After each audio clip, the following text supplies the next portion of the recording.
എന്താണ് നിങ്ങളെ മക്കള് നിങ്ങൾ വിൽക്കാൻ വെച്ചതാ? എന്താ പറഞ്ഞ മൊണ്ണകളായ ഉപ്പമാര്. കാസർഗോഡ് ഉമ്മമാരെ എങ്ങനെയാ മക്കൾക്ക് പെണ്ണ് നോക്കാന്നറിയോ? ഒരു 60-100 പവനെല്ലാം കൊടുക്കായിരിക്കും അല്ലേ? എന്താന്ന് വെച്ചാലും ഓന്റെ പെങ്ങക്കും ഏട്ടൻ്റെ ഒക്കെ എല്ലാം അത്ര കിട്ടീനെ. അപ്പൊ കൊടുത്തില്ല അങ്ങ് നാട്ടുകാരെല്ലാം എന്തെല്ലാം വിചാരിക്കില്ലേ? നമുക്കെന്ത് ബാണായിട്ടല്ല, പക്ഷെ നാട്ടുകാരെന്തെല്ലാം വിചാരിക്കുന്നോണ്ടാണ്. എന്താണ് നിങ്ങളെ മക്കള് നിങ്ങൾ വിൽക്കാൻ വെച്ചതാ? അല്ല, നിങ്ങൾ ആരാണെന്നോ നിങ്ങൾ എവിടെയാണെന്നോ എനിക്കറിയില്ല. നിങ്ങളുടെ സംസാര ശൈലി കേട്ടിട്ട് നിങ്ങളൊരു കാസർഗോഡ് ജില്ലയിൽ നിന്നുള്ള ഒരാളാണെന്ന് എനിക്ക് തോന്നുന്നുണ്ട്. എൻ്റെ പ്രിയപ്പെട്ട പെങ്ങൾ, നിങ്ങളൊരു കാര്യം മനസ്സിലാക്കുക. കേരളത്തിൽ ഒരു 25 വർഷങ്ങൾക്ക് മുമ്പ്, അതായത് 2000 കാലഘട്ടത്തിലൊക്കെ നിങ്ങൾ പറഞ്ഞതുപോലെ ഉണ്ടായിട്ടുണ്ട്. അത് കാസർഗോഡ് ജില്ലയിൽ മാത്രമല്ല, കേരളത്തിലുള്ള എല്ലാ ജില്ലയിലും ഇതുപോലെ ഉണ്ടായിട്ടുണ്ട്. പക്ഷേ എല്ലാവരുമല്ല, ചില ആൾക്കാർ. അപ്പോൾ അതുകൊണ്ട് ഒരു ജില്ലേനെ മാത്രം ഇങ്ങനെ പേരെടുത്ത് പറഞ്ഞ് അധിക്ഷേപിക്കുന്നത് ശരിയല്ല കേട്ടോ.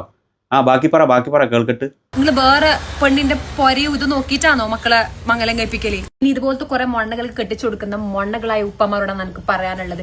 നിങ്ങളെ മക്കൾ അത് കട്ടാചാർക്കായിട്ട് നിൽക്കാ. എന്താ പറഞ്ഞ മൊണ്ണകളായ ഉപ്പമാർ?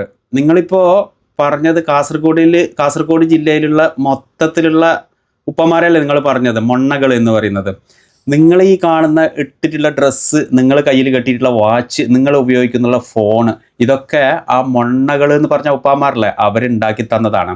അപ്പോൾ അധിക്ഷേപിക്കുമ്പോൾ മൊത്തത്തിൽ ഒരു ജില്ലയിലുണ്ട ആൾക്കാരെ ഇങ്ങനെ അധിക്ഷേപിക്കാൻ പാടില്ല, മനസ്സിലായോ? ചില ആൾക്കാരുണ്ടാവും അങ്ങനെ, എന്തെങ്കിലും അത്രക്ക് തൻ്റെ ഉണ്ടെങ്കിൽ അവരുടെ പേര് നിങ്ങൾ എടുത്തു പറ. ബാക്കി പറ. നല്ല ചെക്കന്, എന്നിട്ട് പൈസ ഇല്ലെങ്കിലും ആടുന്ന് കൂടും കടം വാങ്ങിച്ച് മക്കളെ കെട്ടിക്കും. നല്ല ചെക്കനെ കെട്ടിച്ചു കൊടുക്കാന്നുണ്ട്. ഇങ്ങനെ ഡൗറി ചോദിക്കുന്ന ചെക്കനൊന്നും നല്ല ചെക്കനോ നല്ല ഫാമിലിയോ അല്ല ഉപ്പ. നിങ്ങളെ മക്കളെ പൊന്ന് കണ്ടിട്ടാണ് വരുന്നത്. ഒരിക്കലും നിങ്ങളെ മക്കളെ കച്ചവടത്തിനായിട്ട് ഉപയോഗിക്കരുത്. അവർക്ക് അതിന് പകരം നല്ല വിദ്യാഭ്യാസവും നല്ല ജോബും നേടിക്കൊടുക്കാം. എന്താ പറഞ്ഞ കച്ചവടത്തിനായിട്ട് ഉപയോഗിക്കരുത് എന്നല്ല പറഞ്ഞത്, അത് ചില ആൾക്കാർ. അപ്പോൾ അതിന് എതിരായിട്ട് നിങ്ങൾ പ്രതികരിക്കുക. അല്ലാതെ ഈ ഒരു ജില്ലയിലുള്ള മൊത്തം ഉപ്പമാരും ഉമ്മമാരും ഇങ്ങനെ അധിക്ഷേപിക്കാൻ വേണ്ടിയിട്ട് പാടില്ല. ഗൈസ്, ഞാനിപ്പോൾ ഈ വീഡിയോയിൽ വരാനെൻ്റെ കാരണം എപ്പോൾ വാട്സപ്പ് ഇൻസ്റ്റാഗ്രാം തുറന്നാൽ അതിൽ ന്യൂസ് ഉള്ളത് മാപ്പിളുടെ പീഡനം കൊണ്ട് മരിച്ച്, മാപ്പിളുടെ ഉമ്മാൻ്റെ പീഡനം കൊണ്ട് മരിച്ച്. എന്താണ് ഇപ്പോഴത്തെ നാട്ടിൽ ചെക്കന്മാർക്ക് പെണ്ണെന്നെ കിട്ടുന്നില്ല. കിട്ടിയോനി ഇങ്ങനത്തെ കളിയും. ഇനി പെമ്പിളറാണെന്ന് പറയാനുള്ളത്, നിങ്ങൾ ഇനി ആരെങ്കിലും പ്രണയിക്കുന്നത് അതിന് മുന്നേ തന്നെ പറയാം എൻ്റെ പോരേന്ന് ഒരു തരി പൊന്ന് തരില്ലാന്ന്. എന്നിട്ട് മാത്രം കൊഞ്ചിക്കാനും മംഗലം കഴിക്കാനും നിൽക്കുക. ഇല്ലെങ്കിൽ ലാസ്റ്റ് കട്ടപ്പുകയായിട്ട് ചാവാൻ നിൽക്കരുത്. എന്താ പറഞ്ഞ ഭർത്താവിൻ്റെ പീഡനം കൊണ്ട് ഭാര്യ മരിച്ചു, ഇങ്ങനെയുള്ള ന്യൂസ് അല്ലേ? അത് ഒരു ജില്ലയെന്നല്ല, പല ജില്ലയിൽ നിന്നും കേൾക്കുന്നുണ്ട്.